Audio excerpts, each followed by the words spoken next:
If you don't want to get in and change the filter, I'm going to show you how to at least do a drain and fill on a Mazda automatic transmission.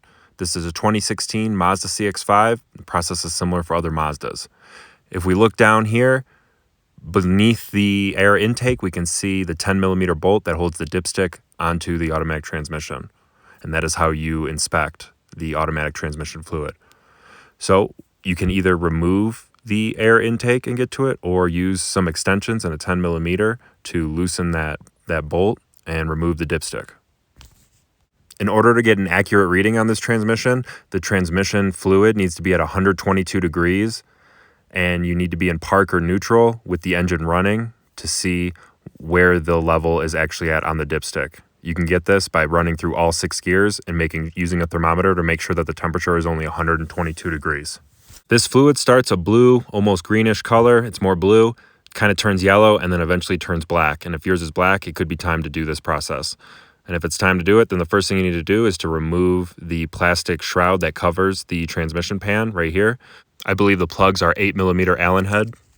Before you remove the fill or drain plug, make sure that you have the gaskets, these little crush rings, to replace when it comes time to fill it back up. Always loosen the fill plug first to make sure that you can fill it up after you crack it open. So after the fill plug has been loosened, you can now remove the drain plug, and you can see the fluid's pretty dark. This has 75,000 miles on it when this video was taken. It's time to change the fluid. And let that all drain out. It should be between 4 and 5 quarts. This 2016 uses Mazda FZ automatic transmission fluid. I'll link to it in the video description. I'll also link to these gaskets in the video description.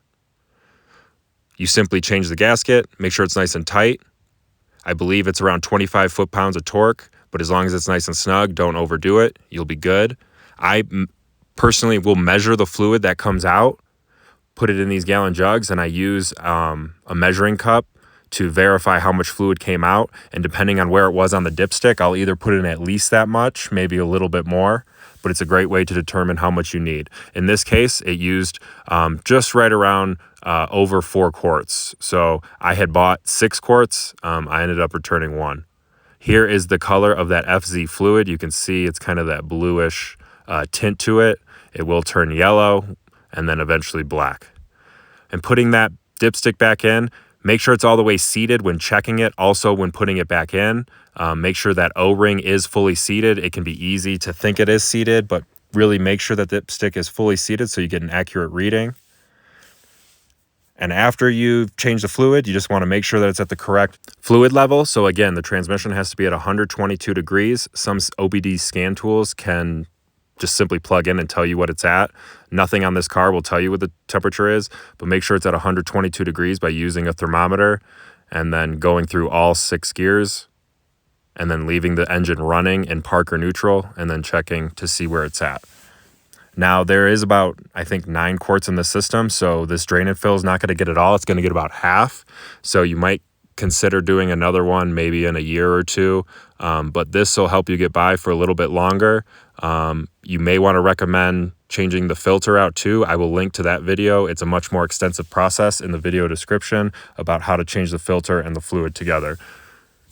I will also link in the video description any products used and a video just on checking the transmission fluid level specifically instead of the entire drain and fill. If you found this video helpful, hit the like button, subscribe to the channel. If you have any questions at all, please leave a comment. I'll do my best to get back to you as quickly as I can. And any additional links for products or additional videos will be in the video description.